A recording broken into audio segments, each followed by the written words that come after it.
Tu mens comme tu respires.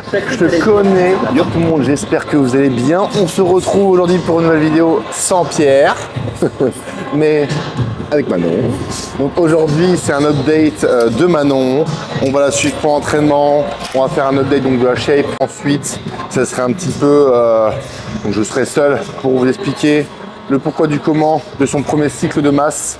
Il y en aura 2 avant la préparation, donc je vais expliquer absolument tout de sa préparation, les dosages, combien de temps, pourquoi ça, et donc parler entre guillemets de toute cette programmation qui vient de se finir, donc ces 10 premières semaines, off complet, et ensuite on refera une deuxième masse pour ensuite démarrer une préparation. Donc aujourd'hui, on explique tout ça, on commence l'entraînement en jambe avec Manon, on démarre sur les cœurs allongés, et voilà.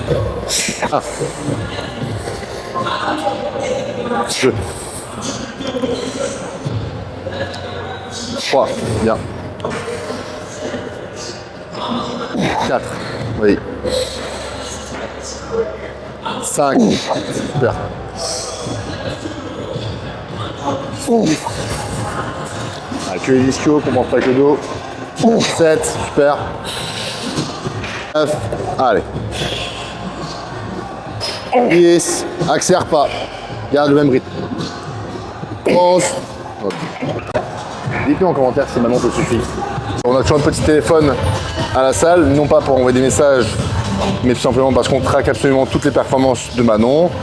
C'est pour ça qu'elle a fait 11 répétitions jusqu'avant, parce qu'elle en avait fait une petite dizaine la dernière fois. Donc, avec 95, avec moins de poids. On est monté à 100. Avec moins de poids, c'est ça. Donc on essaie de battre chaque fois, chaque série, on essaie de faire mieux que la semaine dernière. Et c'est pour ça que nos programmes, on arrive à les garder sur du long terme, parce qu'on a toujours un challenge. La plupart des gens ne s'entraînent pas vraiment à l'échec ou pas très dur. Donc ce qui n'est pas évident pour garder une certaine routine sur l'année à l'entraînement, c'est pas motivant. Alors que nous, c'est un peu différent, on fonctionne différemment. Évidemment, chaque personne s'entraîne différemment. J'ai pas la même méthode d'entraînement pour tous mes clients, mais pour Manon, elle aime bien s'entraîner à l'échec, elle aime bien s'entraîner dur et se dépasser. Et donc elle fonctionne que sur la surcharge progressive. Donc on dégrade pas la technique, on dégrade pas le tempo. Et donc le but, c'est de battre la semaine passée. Ça nous permet d'avoir une certaine adrénaline, une certaine motivation chaque semaine, de se dire ok, j'ai fait autant de répétitions, autant de poids, il faut que cette semaine je fasse mieux. Et mine de rien, on arrive à garder un entraînement sur l'année sans vraiment trop changer et que tu prennes toujours autant de plaisir, quoi. Donc voilà. Donc là, par exemple, elle a fait 95 LBS, je crois, oui, sur 11 reps. Là, elle était un peu large sur la série d'avant, donc on monte le poids à 100 LBS. Elle doit faire au moins 8 à 10 reps. Alors, petit conseil, là, c'est un mouvement de curl, donc c'est qu'une flexion de genou pour contracter les ischios. C'est la principale fonction de l'ischio. On a tendance à voir une chose, c'est le dos qui bouge ou les fessiers qui se lèvent. Et donc, on a tendance à entendre dire que les cœurs allongés, on a mal au dos. Si ça vous arrive, c'est tout simplement parce que vous compensez. Le but, c'est d'essayer de rentrer le bassin le plus possible ou de serrer les fesses pour éviter toute compensation avec le bas du dos. Donc, pensez flexion de genou, contracter les ischios, rien de plus. Vous ne passerez pas. Petit mouvement de soulevé de terre en jambes tendues ici. Le but, c'est de se focaliser vraiment sur les hanches. On me demande souvent à quelle distance, à quelle amplitude je dois aller. L'important n'est pas de savoir jusqu'à où je peux descendre, mais à quel point je peux envoyer mes fesses vers l'arrière. Donc c'est tout simplement une flexion-extension de la hanche. Donc là, c'est une extension. Donc on se focalise là-dessus. On va pas venir chercher forcément une flexion du genou, qui va venir accentuer le travail sur les fessiers. Manon, elle a un bon fessier de dos. On ne veut pas accentuer le point fort fessier de dos que Manon a. Donc on veut surtout focaliser les ischios, qui aura tendance à toujours être en retard chez Manon, de par sa morpho. Donc, focus, hanche, fessier vers l'arrière, et c'est tout. L'amplitude dépendra juste tout simplement de votre mobilité, votre capacité à garder les genoux plus ou moins droits. Donc oui, Manon fait très peu de répétitions, tout simplement on n'a pas envie de faire de junk volume. On a envie de vraiment conserver un maximum d'énergie. Le but est de performer, c'est le mouvement principal de la séance. Donc le but, c'est vraiment d'arriver au top de sa forme sur ce mouvement. Bien qu'on a fait un leg curl allongé, donc on ne sera pas aussi fort que si on a commencé par jambes tendues. Mais le leg curl allongé nous permet d'avoir une pré-fatigue et de maximiser la flexion de genou avant de commencer un mouvement de hanche. C'est vraiment notre main exercice de la séance. Donc peu de volume, pas de fatigue et beaucoup de repos. Première série en top 7, 115 kg. Comme j'expliquais tout à l'heure, Manon a essayé de battre son père de la semaine dernière qui était 12 reps à 110. Donc on est entre 8 et 12 reps. Donc on monte la charge 115. Donc on essaye de faire au moins 8 reps.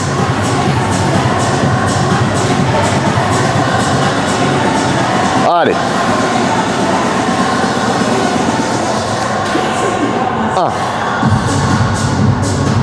2, 3, 4, 5, 7, 8, on va voir un 10, 9, 10.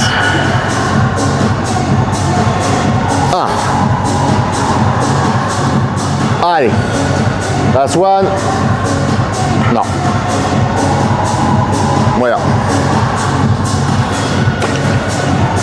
Donc elle a ses écouteurs. Je sais, la dernière elle marche. Donc elle le sait, ça va. J'attendais qu'elle ait ses écouteurs pour comprendre. Je dirais que de manière générale, tu pourrais peut-être freiner un peu quand même. Parce qu'on voit que les ischios bossent. Mais c'est pas la course non plus à la perte. Je pense qu'on peut faire mieux techniquement. Mais peut-être un poil plus lent. Un poil plus contrôlé. Après, c'est un mouvement que j'aime bien le faire assez rapidement. J'ai échangé avec Baxter hier par rapport à ça. Je le fais un peu plus lentement que Manon, et pourtant il me dit de réduire encore l'excentrique. Mais c'est un mouvement que j'aime bien le faire assez rapidement, dans le sens où plus tu vas venir chercher à prendre le temps et tirer, plus tu mettras de tension aussi sur le bas du dos. C'est un exercice qui est vachement taxant, et on a quand même du mal à récupérer sur la chaîne postérieure avec ce mouvement-là. Donc j'évite de mettre trop de temps sur mon excentrique, bien que le but c'est d'étirer mes hanches, donc mes ischios. J'aime bien dans la façon où Manon le fait. Un poil plus lent, c'est très parfait, mais elle sera mieux la prochaine fois. Moi, essaie vraiment de rester droit. Juste les ischios, ton back-off.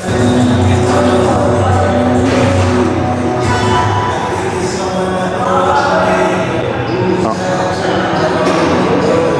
2, 3, 4,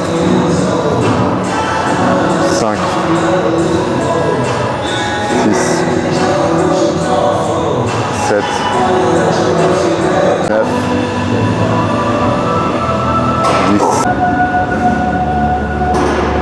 C'est bon. C'est plus ou moins pareil, mais je contrôle plus la charge. Donc, souligner le fait que maintenant, avant on parlait, oh, Vincent il ronfle et tout un petit peu. Bon, elle s'est jamais trop plaint, même si je ronfle. Mais maintenant, Manon ronfle tous les jours. J'arrive dans la chambre, elle ronfle.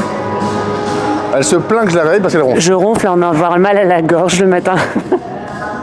Hier, je l'ai réveillée, elle respirait, on aurait dit un crabe en train de se faire. en train de mourir d'une crise d'asthme. Elle commence à devenir un peu grosse, donc on voit que la gorge, ça commence à s'hypertrophier aussi. Ouais, je comprends pas, c'est que Manon, elle met des AirPods. Est-ce que vous arrivez à mettre des AirPods pendant vos entraînements? Mais moi, c'est parce que je mets des boules caisses. Alors du coup, mes trous d'oreilles sont proportionnels aux AirPods. Moi, je mets ça, je les garde. Et pourquoi je mets des boules caisses? Parce que Vincent ronfle. Ça, c'est un mensonge. Je ne ronfle pas. Je suis comme les filles, je ne pète pas, je ne fais pas caca. Et je ne ronfle pas. Troisième exo, hip thrust. C'est le seul mouvement de fessier qu'on fera pour Manon de manière générale. De côté, Manon n'a pas un super fessier, de par le fait qu'il est assez court, donc forcément, ça rend pas non plus incroyable, bien qu'il est bien galbé. On a de la chance qu'il est vachement épais, c'est un peu un papillon, donc ce qui fait que le dos, c'est vachement épais. Elle a une super back pose. Donc là, on vient incorporer un mouvement de fessier, juste pour stimuler et continuer de grossir proportionnellement au reste le physique, mais pas plus que ça. J'ai pas envie d'accentuer un point fort, du moins sur la pose, donc on fait que ça. Allez. Hop, monte bien haut, les hanches. Oui. Je suis le guide. 1, 2, 3, 4, 5, 6, 7, en haut ça bouge pas, hein. 8, 9, reste bien haut, attention. 5, 4, 3, 2, 1, t'as 11, donc t'as 12, 13, bloque bien, 14, voilà, 15, encore une, 2, et 16, ok. Donc ça, ce qu'on fait, c'est un reste pause. Le but du rest pause, c'est assez simple, c'est d'augmenter le volume de travail sur une série avec la même charge. Ce qui, potentiellement, on pourrait le faire en drop set, mais la tension mécanique qui va être sur la série va être moins grande. Donc là, on garde la même charge pour tout le long de l'exercice. On prend 15 secondes de repos entre les séries à échec et on va venir chercher les 25 reps sur la série. Donc, ce qui est équivalent de quasiment 2 séries et demie en une série. On gagne du temps et on se fait mal. T'as combien là? 3, 2, 1, donc bien, voilà, je vais pisser. Les cuirs assis, on reste sur une flexion de genou, je le mets en dernier tout simplement parce que Manon a le ischio court sur genou et on essaie de se finir là-dessus. Maximum de contraction en bas du mouvement, pas venir chercher forcément un gros étirement en haut du mouvement. Donc là c'est un exercice de finisher, on détruit les ischios, je vais essayer de la pousser un peu sur la deuxième série. Essayer d'aller check un peu plus, c'est pour ça que je la suis aussi aujourd'hui, parce que en dehors de la vidéo, je coach Manon 1 à 2 fois par semaine, quasiment tout le temps pour les jambes, vu que c'est le point d'amélioration qu'on a envie d'ajouter sur cette année avec le dos. Donc je la coach plusieurs fois par semaine pour ça. 1. On a repoussé un peu la série. 2. 3. 4. 5, ouais, bouge pas le bassin. 6, oui. 7. 8. Allez, seul. 9. 10. Allez. 1. 2. Des moments aussi, ça peut ressembler au fait que ce ne soit pas l'échec. Et ça ne l'est pas vraiment. Ce qui nous empêche de continuer, c'est pas la force. On voit que ça continue de descendre assez rapidement, mais c'est juste le pump. Et c'est pour ça que les fourchettes de répétition qui sont un peu plus hautes, 12, 15, 20, c'est généralement plus compliqué d'aller chercher de l'échec pur et dur, parce qu'en fait c'est juste de la douleur. Donc là, elle s'est arrêtée parce que ça devenait un peu trop dur. Yeah, the pump is just feel. Like you have like pressure in the muscle. What did you train? What did you do? Arms. You did arms? Yeah. Which exercise? Press down. Curl. Press down. Oh yeah, Dip. you already did the session here. Ça c'est mon copain Cody. C'est mon ami pour la vie. Plus que Pierre.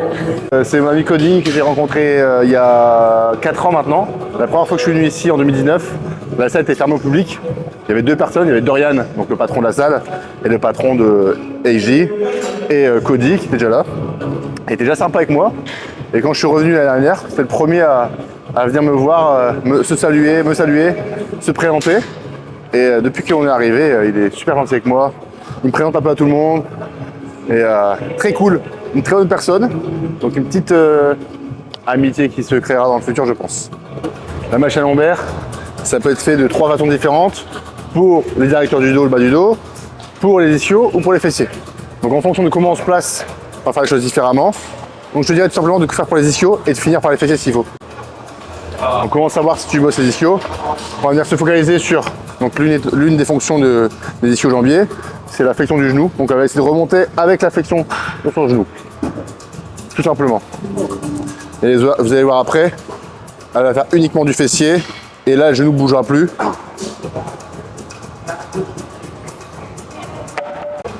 Enroule la colonne et tu fais les fesses. Voilà. Et donc là, les genoux ne bougent plus. Donc, ils interviennent toujours de façon isométrique. Évidemment, il n'y a plus de mouvement d'étirement et de contraction. Mais par contre, les fessiers, eux, sont directement travaillés. On vient les étirer et les contracter. Pendant que les ischios, eux, sont contractés de façon isométrique. C'est un mouvement qui est incroyable. Je pense que c'est un de mes mouvements préférés pour la chaîne postérieure, qui paraît très simple à faire, mais qui je pense qui est un des plus durs à maîtriser sur la chaîne postérieure. Comme j'ai dit, 3 façons de faire. C'est super important de savoir ce qu'on fait. Ischio, fessier ou érecteur du dos. Tout est faisable à partir du moment où c'est justifiable. Donc pour maintenant, c'est les ischios et les fessiers. Donc là, kickback. Donc j'ai menti. C'est le deuxième exercice de fessier. Mouvement de rétropulsion de hanche. Une des fonctions du fessier, spécifiquement du grand fessier et du moyen fessier aussi. Elle met la jambe un peu vers l'extérieur. On va dire travailler un peu plus le moyen fessier comme ça. On est plus dans le sens du moyen fessier, bien que on voit que le grand fessier est bien activé. Donc c'est une façon, c'est un hybride pour essayer de connecter un peu plus les deux parties du fessier. Si vous avez du mal à sentir les fessiers sur un kickback, essayez de rentrer votre pied là-dessus. Bon là c'est une machine guidée donc on peut forcément partir que vers l'arrière. Donc c'est du grand fessier. Et si vous avez une poulie, essayez de partir un peu vers l'arrière et un peu de façon externe, vous allez voir, vous allez sentir encore mieux les fesses. Sur l'extérieur, et c'est comme ça que je travaille moins un fessier. Donc là c'est vachement que du grand fessier. Tu préfères que je le fasse sur une poulie? Non, pas forcément. Juste, je te dirais de rester assez droite si tu fais cette machine-là. Je le sens moins. Quand je le fais pas avec le pied comme C'est ça. parce que le moyen fessier n'est pas connecté. Et là-bas, c'est Pierre qui parle. On ne sait même pas pourquoi il est venu. Il vient faire le guide touristique. Il donne des conseils. Ils sont mauvais en plus. Il est au pur muscle. Il lui fait faire un tirage vertical à la poulie. Vraiment d'un as, Pierre. Quand tu verras la vidéo, tu es nul. Allez. Ce qui est bien, c'est quand c'est ta femme, tu peux toucher le cul. On rigole pas. Hop. Hop. Hop. Yes. Et si vous voulez ajouter un peu plus de tension dans le grand fessier, donc je l'ai dit, le but du grand fessier c'est de venir chercher derrière. Pour les fessiers courts, ou peu importe les fessiers, mais c'est encore mieux.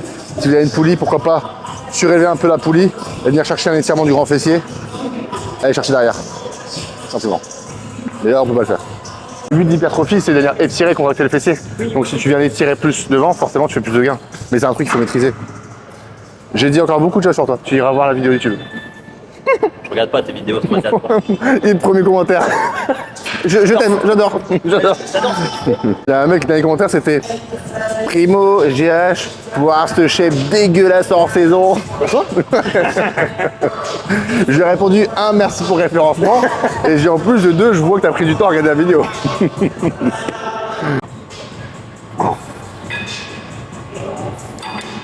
J'ai fait cette machine avec ton mec une fois. T'as touché les fesses. T'as touché les fesses. Tu dis, ouais, c'est dur, c'est il y a un an. C'est oui. C'est vrai. Ouais, c'est comme je te dis la dernière fois. Dernier exercice que normalement il n'est pas dans le programme, mais Manon essaie de me demander de faire une induction. Je le fais aussi parce que je vous montre la machine. Si je dis pas bêtise, c'est la machine de Dorian, hein, je crois. Ouais, donc c'est les machines de la salle, parce qu'ils ont commencé à créer leur machine. Et je pense que c'est sans doute la meilleure machine d'abduction possible. On va repartir vers l'arrière. On a une contraction qui est incroyable. Il n'y a qu'une série, pour le plaisir. 3, 4, 5, 6, hop, 8, allez, 9, on essaie de compenser le moins possible avec le dos. Attends, je vais laisser un peu la charge. 5, 4, 3, 2, 1, come on.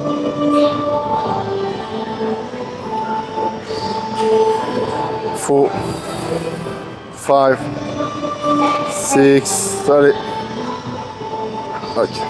Comme j'étais habitué à compter ces derniers temps en anglais, je commence à compter en anglais. Maintenant c'est pareil, des fois elle me parle en anglais à la maison. En plus, attention parce que c'est filmé. Hein. Avec ton temps, ça. Merde. Ah oui, merde. Tristan, on t'aime. Attends, on t'attend. Super shape. On laisse faire les mollets avec un peu pareil. Je suis sûr. Bah, c'est bien, c'est qu'on a pas mal aux pieds avec ça. Où est-ce que ça? On va vous planter un peu. Mais toi, t'es foutu. T'es déjà foutu, toi. Ah, mais c'était les mollets avec ce truc, ça touche jamais. En même temps, ils sont pas serrés aussi, toi. Mais non, mais tu vois tes lacets, ils sont faits devant. C'est pas serré, ça. J'ai remarqué qu'on va pas dans ton sens. T'aimes pas, toi. Non, mais Tu vas pas dire ça. alors, moi j'aime bien faire les mollets avec mes chaussures d'altéro. Ah, Parce que genre, elle est pas. Ça n'a rien à voir avec toi, qu'est-ce que tu dis? c'est léger. Non, c'est non, elle est décidée. C'est plat. C'est plat, ouais. Pardon, t'es pas dans la conversation, Pierre. On va avoir un double posing. Posing de Cody et posing de Manon. On va faire des poses double biceps. Et cet homme a 39 ans. Je vais être comme ça à 39 ans.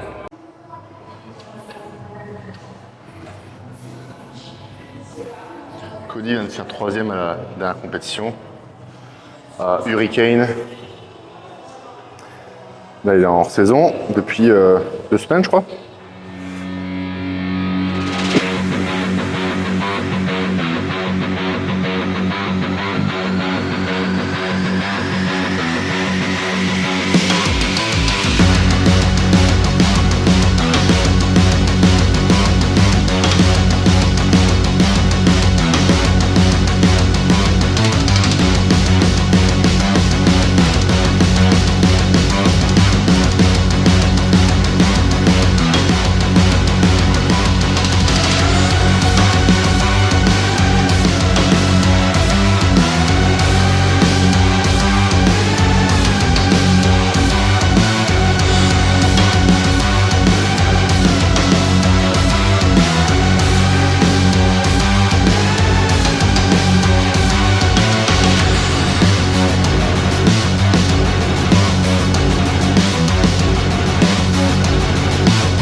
Even the back. You do better. If you was like that in Hurricane, you maybe did 2 or first. With this conditioning, you are maybe the same conditioning than the first cut out now. Yeah. So you just need to reduce a bit the water, the fatigue, and you improve. Even without any PDs right now, you just improve from a few weeks ago. I'm going to continue this out. Nothing's going to change. Yeah. Like, If you start like an improved season, yeah. you will grow as fuck. That's all I'm going to do from now. Yeah, you have 6 months or 7 months until Toronto. Yeah. Bon, on vient de faire les ischios fessiers, donc elle est peut être un peu plus fauteuse, bien que bon, ça va. On peut déjà voir comparé à la dernière saison, elle est déjà beaucoup plus grosse des jambes. C'est pas que des jambes. Et elle a fait un tan et elle a un coup de soleil aux fesses. Ah ouais? Ouais. En tout cas, elle a déjà pris des cuisses. Ça se voit. Puis pour 2024, on l'avait dit en 2023, on n'a pas voulu pousser. On aurait pu le faire parce que forcément, plus les compétitions passent, moins il y a de gens. On ne voulait pas se qualifier à Olympia pour se qualifier. On avait donné des échéances, on n'a pas voulu aller plus loin. En plus, entre guillemets, c'est du temps de perdu sur lesquels on ne peut pas progresser après. Là, on a entre guillemets 1 année complète pour progresser. On veut faire une compétition août-septembre. Donc jusqu'à octobre, on verra bien. Si on peut faire avant, tant mieux. Mais vraiment, dans le calendrier qu'on s'est fixé par rapport aux masses, donc comme j'ai dit, il y a une masse. Là, on commence le repos. En fonction de la pression, on verra quand on redémarre. Une deuxième masse, repos et on démarre une préparation. Normalement, ça tombe dans ces environs-là. Donc le but, c'est être compétitif, mais garder sa santé la plus intacte possible et la féminité. C'est le point fort de Manon, donc on n'a pas envie de changer ça. Donc progression au niveau des cuisses, on a envie de progresser sur les quads, ce qui est déjà fait. On a envie de progresser sur le dos. Donc là, vraiment, la priorité à l'instant T, c'était les cuisses. Donc on a bien progressé là-dessus, les performances ont bien augmenté. Le dos est bien revenu parce que je pense, je l'avais dit, pendant la préparation, à force d'aller chercher le déficit quand on était avec Stéphane, elle avait perdu un peu de viande, je l'avais dit pendant la préparation. Elle a récupéré son dos d'avant, peut-être un peu mieux encore. Et donc le prochain progrès seront encore sur les cuisses, parce qu'il faut encore des plus grosses cuisses, et plus de dos, et sans doute un peu plus de bras. Donc ça, on se focalisera là-dessus sur la deuxième masse. Donc là, on essaie de maintenir, voire même de progresser si c'est possible, jusqu'à la prochaine masse. Et puis voilà, et après, on filmera tout de toute façon. Donc qualification Olympia, le but c'est pas d'aller faire pareil, c'est pas bien de faire 4 compétitions pour se qualifier. On va venir essayer de se qualifier à la première compétition. Donc là, on a du temps. C'est la première fois on aura plus d'1 an ensemble à 100%. Donc je pense que ça devrait le faire quand je vois les progrès qu'elle a fait en si peu de temps. Je suis très content. La lumière est belle ou pas? Avec la lumière. Et est-ce que je suis mignon ou pas? Il y a que la lumière. Attends, j'attends que Clara me dise oui, au moins son mec il va être jaloux. Oui, tu es magnifique. Ah, Pierre, est-ce que t'es deg ou pas? Ouais, je suis au bord des larmes. Je vais partir avec Vincent. Allez, vas-y, fais-le. Là il s'énerve, tu vois, il est agacé là. Oh, Donc voilà, on se retrouve à la maison, enfin posé pour parler de l'update de Manon. Donc je voulais en prendre un peu le temps de parler de tout ça. Donc vous avez pu voir Manon, les progrès qu'elle a déjà fait jusqu'à là. Après donc 10 semaines de ce premier cycle de masse, on est à 75,6 kg ce matin. L'objectif de base était de faire environ 80 avant la prochaine préparation. Je pense qu'on les fera très facilement, même je pense qu'on va les dépasser, on sera entre 80 et 82, même si ça reste qu'un nombre. Je pense que c'est à peu près le poids idéal pour démarrer une préparation et finir compétitive. Donc c'est ce qui lui manquait l'année dernière. On sera globalement beaucoup plus big et en plus de ça, plus sèche qu'à la dernière compétition, la dernière préparation, pour la commencer du moins.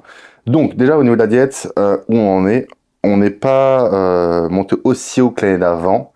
Un poil moins haut, on est à 3300 calories en jour de training et un peu moins de 3000 je crois, c'est ça, un 2600 en jour de rest day. Ce qui a changé globalement, c'est deux choses. Un, les protéines ont augmenté par rapport à l'année dernière, tout simplement parce que maintenant on a plus de masse musculaire, donc elle peut se permettre de manger un peu plus de protéines.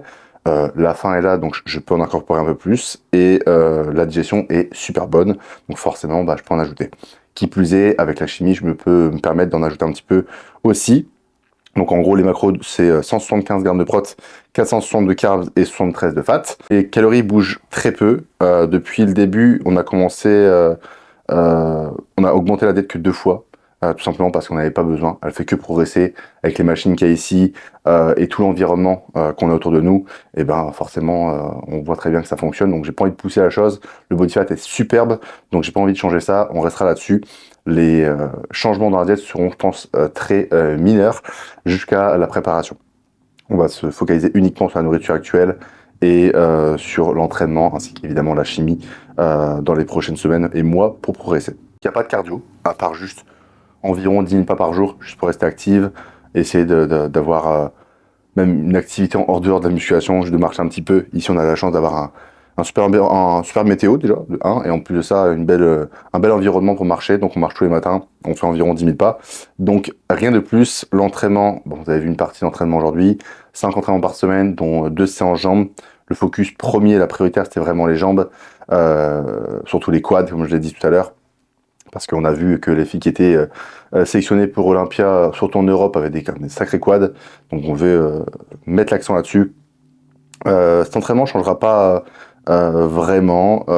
Il y aura peut-être certains focus, comme je l'ai dit dans la vidéo, pendant son posing, au niveau des bras et du dos, parce qu'on peut être une priorité là-dessus. Mais là, je veux vraiment qu'elle vienne avec plus de cuisses. C'est ce qui fera, je pense, la différence avec sa ligne sur du moyen long terme. Et le dernier point, entre guillemets, qui vous intéresse peut-être plus, que vous soyez coach ou athlète, c'est la chimie Manon. Donc évidemment, tout ce que je donne là, ce n'est pas à refaire, c'est la chimie Manon. Je prépare Manon depuis quasiment 7 ans, donc je la connais, et voilà, c'est pas une recommandation, mais juste ce qu'elle fait. J'aime bien être transparent et mettre en avant le fait que une athlète professionnelle qui va se qualifier sans doute à Olympia, voilà, elle fait ça, et moi vous avez un moins de comparaison, bien qu'il y ait des filles certainement qui prennent beaucoup moins, et qu'il y a des filles qui prennent beaucoup plus, voilà. Donc la chimie Manon c'est simple, déjà donc à l'année, elle est sous TRT depuis plus d'1 an, parce qu'elle avait un taux de testostérone qui était très bas, même avant la chimie, elle avait un body fat qui était relativement bas, et ce qui fait que elle avait un taux de... Bonjour. Qui sont ces gens? On a été interrompu par le fils. Papa baby, à poule, papa rouille. Ça fait ça. Merci beaucoup. Il y a Aurore, il y a un tic, c'est il y a Aurore qui a une casquette. Je sais pas pourquoi, il veut toujours enlever. Ouais. Pierre, enlève la casquette à Pierre. C'est ça, c'est là. Voilà. Les couilles, rends-moi ça. Il y a une caméra, tu dis bonjour. On reprend. Manon est en TRT à l'année, ce qui lui a permis de déjà de 1 sentir mieux, avoir moins de TCA, parce que ça, mine de rien, avoir 0 en testo, ça aide pas vraiment le psychologique. Ça nous a permis aussi de récupérer les règles, mine de rien. Malgré une supplémentation parfaite, une hygiène de vie qui est plus ou moins très correcte, bah, ça n'avait pas suffi pour faire revenir ces règles. Mais je parle de ça encore une fois, même hors chimie, naturellement c'était déjà le cas. Donc c'est le meilleur moyen qu'on a trouvé pour rendre aussi les choses efficientes, parce qu'on parle de quelqu'un qui est athlète à haut niveau, du moins qui va tendre à l'être de plus en plus. Donc voilà, est-ce qu'il faut faire une TRT pour toutes les femmes? Évidemment que non, c'est un choix de Manon et c'est notre choix à nous. Donc voilà, mais c'est une bonne équipe qu'on a trouvé. Donc TRT à l'année. Donc pareil avec les hormones thyroïdiennes, vu que Manon, on veut rendre les choses efficientes. Encore une fois, je le souligne, mais le fait qu'elle est athlète professionnelle et à haut niveau, bah, on a envie de vraiment maximiser nos chances pour la suite. Et en plus de ça, mine de rien, avec le temps, l'âge, même si on n'est pas encore très vieux, ça viendra.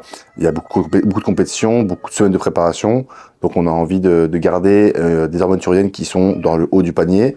Et là, ce qu'on a fait, donc en gros, ça fait une année, je pense, en même temps que la TRT, qu'elle est sous hormones thyroïdiennes à l'année. Je parle bien évidemment de dosage physiologique. C'est pour ça que la TRT et les hormones thyroïdiennes, je ne donnerai pas de dosage, tout simplement parce que ça dépend de chacun, à la fin en fonction des prises de sang, tout simplement. Voilà, donc ça c'est ce qui reste entre guillemets à l'année. En préparation, ça ne monte pas. Encore une fois, c'est un dosage qui est physiologique. Pour ce cycle-là, donc 10 semaines, on a fait les 2 premières semaines avec un peu moins de 20 mg d'anavar par jour. Donc pendant ces 2 premières semaines, je suis monté très rapidement parce qu'on savait qu'on n'allait pas faire une chimie de 15 dans la semaine. On ne pouvait pas le faire en tant que femme. Déjà 10, ça reste généralement très limite. J'ai l'habitude de voir qu'entre 6 et 10 semaines, c'est ce qu'il y a de mieux pour une femme.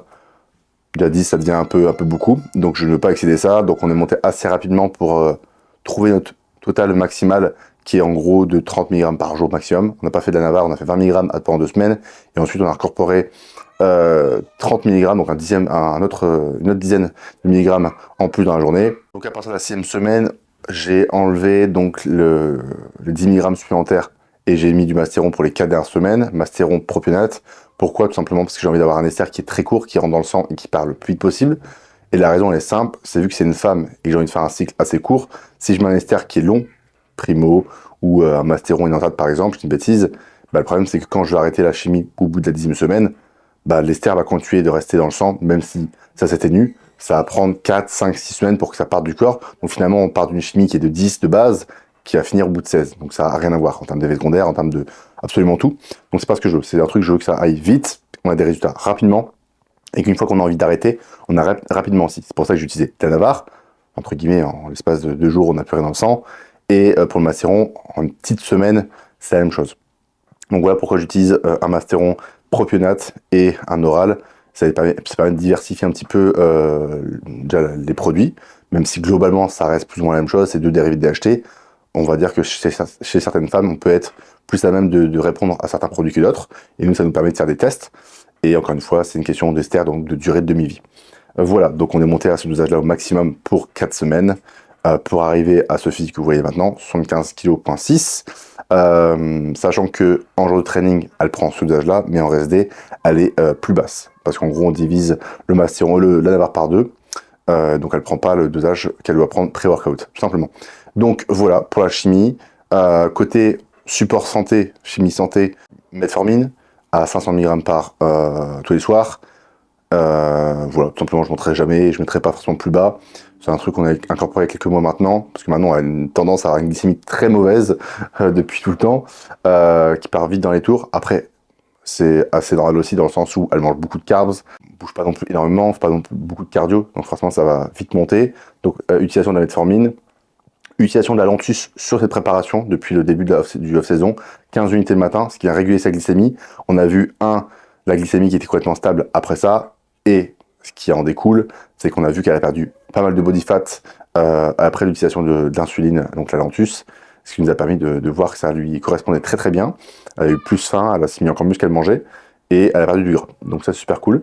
Et donc dernier point, c'est tout simplement de la GH. Je sais pas l'IGF1 de Manon actuel, parce qu'on est au Canada, donc j'ai pas pu tester ça. On va faire une prise de sang dans 6 semaines, donc je vais faire l'état des lieux à ce moment-là. Je dirais qu'elle a un IGF1 environ à 300, rien d'extraordinaire. On montera peut-être à 400 dans les prochaines préparations, pour la prochaine préparation. Voilà. Mais rien de plus, ça reste déjà bien pour une femme, sachant que même s'il y a des femmes qui ont quasiment ce taux-là, c'est un taux que je veux garder à l'année, qu'on soit dans le un peu plus supraphysiologique, mais quelque chose qui est atteignable naturellement. Donc voilà, mais ça à longueur d'année, même en préparation, parce que mine de rien, avec le déficit calorique, on a tendance à avoir des hormones de croissance, donc l'IGF-1 qui a tendance à descendre, et là avec un apport exogène, ça n'arrivera pas. Tout simplement, le premier cycle est fini, évidemment on continue l'hormone thyroïdienne et la TRT, metformine, et la GH, le reste on enlève. On s'est occupé de sa supplémentation qui est bonne façon à l'année, on a juste mis l'accent encore un peu plus, pourquoi pas sur l'apport d'oméga 3, le soutien au niveau du foie par exemple, mais sinon on change globalement à rien du tout. La santé est bonne, on va faire un check-up d'ici un peu moins de 6 semaines pour voir ce qui a amélioré, et on fera donc un état des lieux et de savoir quand on peut redémarrer une prochaine masse en fonction de cette prise de sang, qui je pense est quand même très bonne. Manon a fini son cycle là cette semaine, elle a déjà des signes de règles qui arrivent, donc on est quand même très content, sachant qu'on n'avait pas récupéré ses règles là, ces derniers temps avec la chimie. Donc je pense que ça va arriver sous peu. Donc voilà, tout va bien, elle respire comme mine de rien la santé, elle progresse très très bien, elle sent bien dans sa tête, donc c'est ce que je voulais, et je la sens plus confiante que jamais. Donc maintenant, on n'a plus qu'à attendre, se reposer, garder nos performances, garder ce physique-là, et ensuite, deuxième masse, de toute façon on filmera tout, je referai une vidéo comme ça après à l'issue de la deuxième masse, on verra où on en sera, je pense qu'on sera à plus de 80 kg, ce serait cool, et ensuite on fera notre préparation, on documentera un peu tout pour la qualification pour Olympia, et j'espère une petite vidéo pour Olympia en 2024. Je vous laisse là-dessus, de toute façon on se voit comme tous les dimanches 18 h. N'hésitez pas à mettre un petit like, un partage ou ce que vous voulez, un petit commentaire si ça vous a plu ce genre de vidéo. Comme je l'ai dit, on est honnête, transparent surtout, il n'y a pas de plus, il n'y a pas de moins. Ça vous permet de voir un petit peu l'état des choses. On aime bien vous faire voir un peu notre vie au quotidien et voilà, transmettre ce qu'on fait. Donc on se laisse là-dessus. On se dit à la semaine prochaine et bisous.